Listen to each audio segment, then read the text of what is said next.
In this video, I'm going to do a ride comparison between the Transition Spur and the Ibis Ripley AF that I have as a demo. So I'm riding at Santos in Ocala, Florida. I'll be hitting some of the flow trails and then hitting some of the slow tech trails. I'm going to start off on the Transition Spur. All right, so this Transition Spur has become one of my favorite trail bikes because of how light it is. So if you've watched any of my reviews on the Spur, you'll know it's a little over 26 pounds, which is pretty darn light for a trail bike. Now the Ripley AF that I'll be switching to next is pretty heavy. I mean, it's 33 pounds. It's a demo and the specs are a tad different than what the production bikes are, mainly the tires. The tires are a bit beefier on that bike. Probably add a pound or so on that bike. But what I'll do when I do my comparison, I'm going to try to filter out weight a little bit. I want to focus on how the frames feel. Now there's no getting around the fact that this bike is over 6 pounds lighter than the Ripley AF, but that's kind of the price you pay for having aluminum. It's a lower price point, but it is heavier. Now, I'll talk about it when I ride that bike, but when I rode it in the mountains, that bike felt really stiff on the descents. I didn't really miss the carbon too much on the downhills. It was more of the flats and the uphills. So anyway, I'm gonna get some miles on the Spur and go back over and switch to the Ripley. Here's a little 3 to 4 foot drop I like to do when I'm doing my bike tests.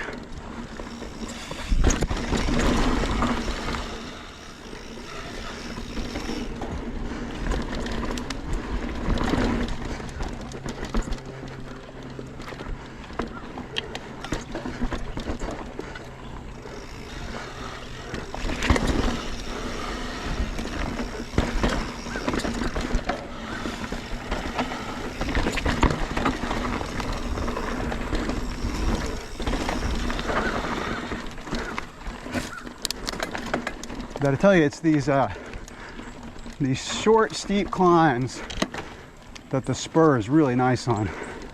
So I'm curious to see how the Ripley does with the additional weight. A little tech section that I like to try. How you doing? Great. How are you? Great. Sure is. Drop here.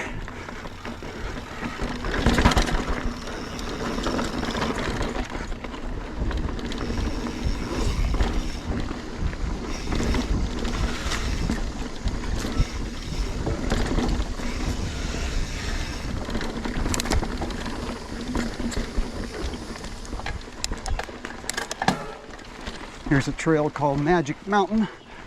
Got a steep climb.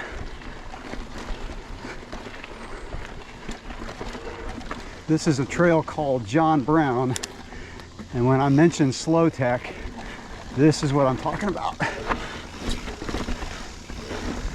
Lots of turns with some rocky sections when you come up. Rocky right here.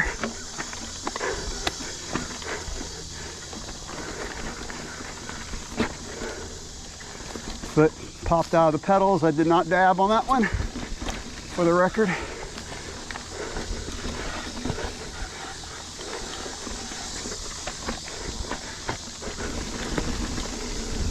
Man, it's been a while since I've ridden this stuff. Feel a little out of practice on it. It's just a whole different type of riding.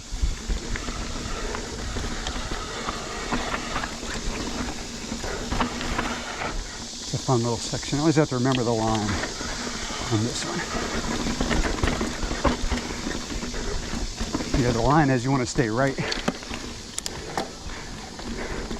You tend to want to go left at the beginning, but then you get thrown off too much.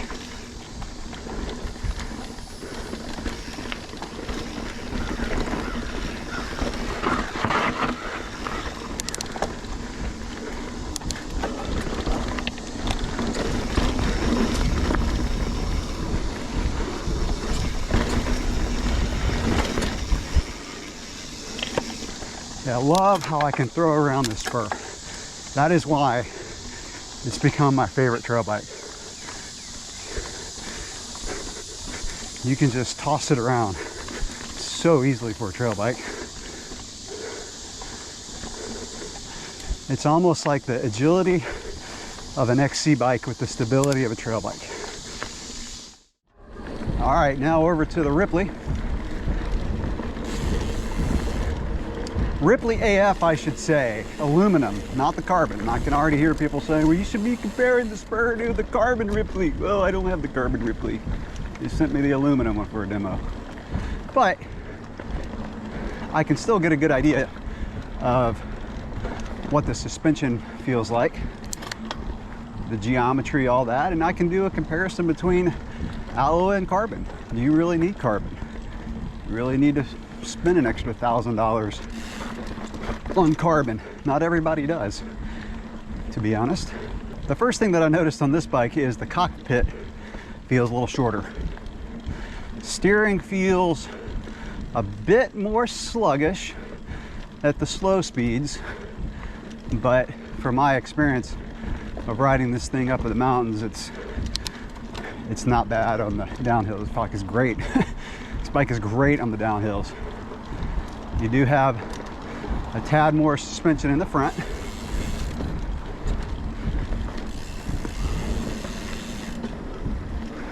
This bike does feel more stable in the corners, I can already tell. And I think part of that is the weight. I mean, there are a few benefits of a bike that's heavier, and that is it just feels more planted, especially when you're going through tech stuff, which we'll do here shortly. But even in the corners, it just feels like it's planted. It doesn't get unsettled as easily. So yeah.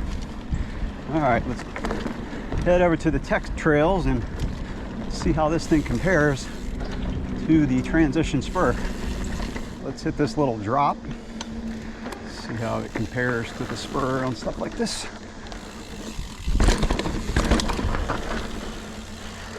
You know, I noticed on that drop that the bike felt just a little more planted when I landed. The Spur kind of twitched around a little bit, because when you land there, you can't really see it on the GoPro, but there's a little off-camber section and some roots. And this bike just felt a little less unsettled when I landed that.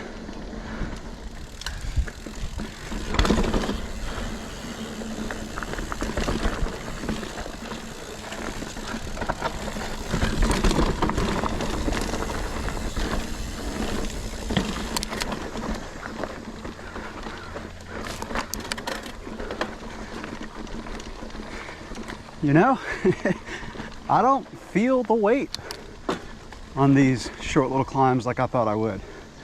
It's kind of odd, actually.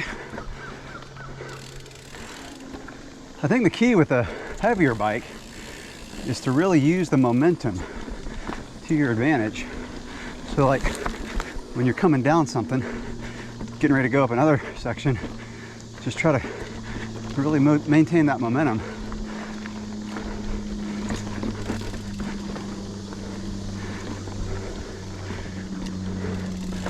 Really like this DW Link suspension. Both of these bikes have really solid pedaling platforms. Like there's just not any bobbing, and you know, it's just a firm pedaling platform. Take this little shortcut into John Brown, this little drop.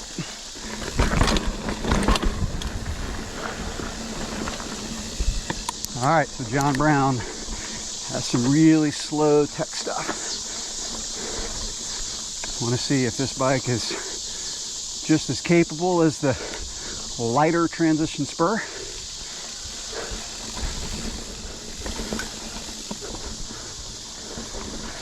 Both the Spur and the Ripley have a lower bottom bracket, which is a benefit for descents, making you feel more in the bike, more stable. But as you may have heard right there, you can hit your pedals pretty easily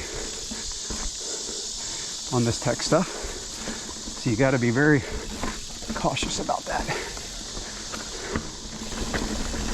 Yeah, I'm actually really amazed at how this Ripley accelerates out of the corners for its weight. I was, again, Ripley AF aluminum, kind of was not expecting that. I thought it would feel super sluggish on this kind of stuff.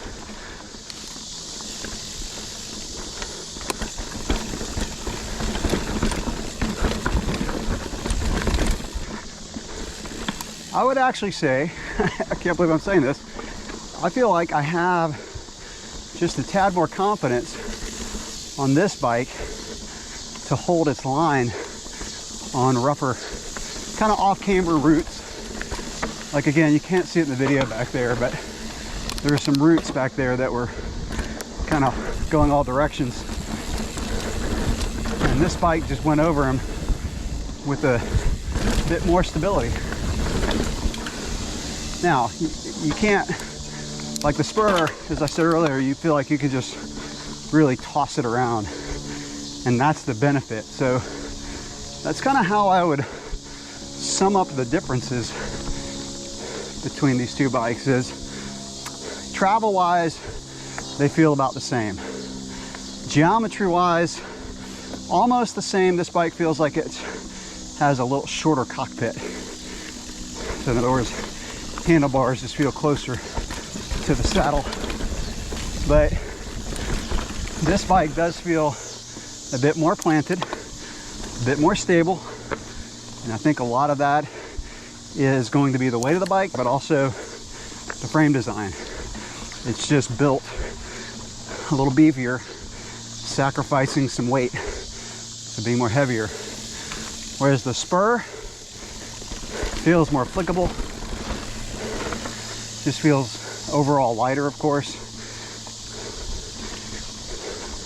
but also stable. I mean, the Spur has some really dialed geometry. So when you're flying down stuff, the bike is really composed.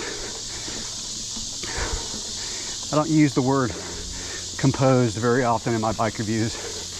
I think it's overused, but it's pretty appropriate when describing both of these bikes.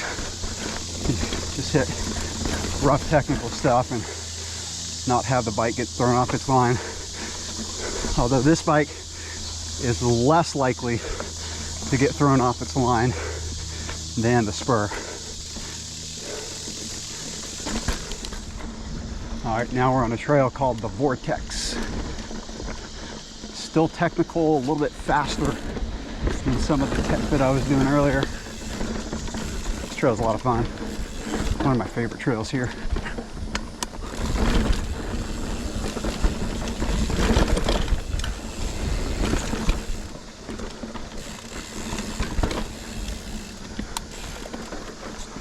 Pardon me.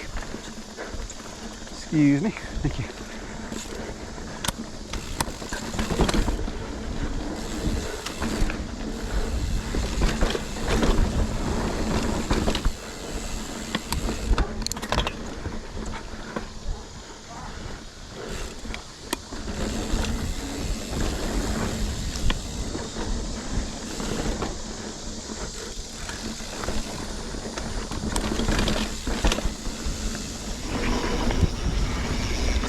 All right, I'm back over to the Spur for my last part of this video. Get my handlebars on the tree. So this bike has 20mm wider handlebars than the Ripley.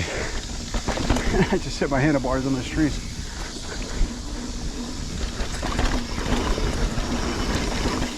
Oh, this bike is fun. They're both fun. They're both so good. I mean, you can't go wrong with either bike in this crazy COVID world we're in right now, where bikes are so hard to get. I was talking to Niner, I'm trying to get a Jet 9 for a demo, or actually to buy, and I'm like 12 months out because of supply constraints. So my point is, I think it's going to come down to availability. You know, what relationship do you have with your local shop? I mean, you aren't going to go wrong with either bike, and aluminum is not a bad option. It's not going to be as fast on long climbs. It's going to be heavier just moving it around and even lifting it up on a bike rack. But it's plenty stiff. I mean, Ibis have made that Ripley really stiff. And so the main thing to me is just the additional weight. But like I said earlier, there's a bit benefit to that, and that it helps the bike just stay planted. God, this bike is fun. I like it.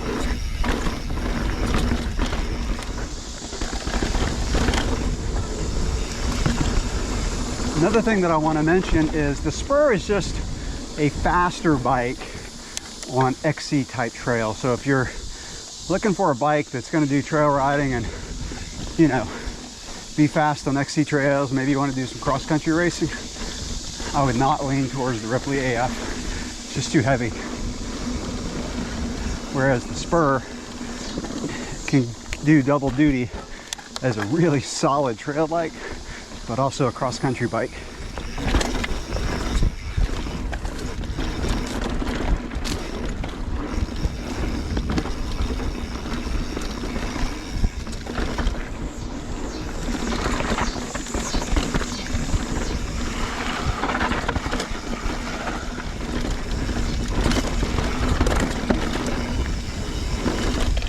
All right, so that's going to wrap it up for this video, comparing the Transition Spur to the Ripley AF. Any questions or comments that you have, go ahead and drop those below. Thanks for watching.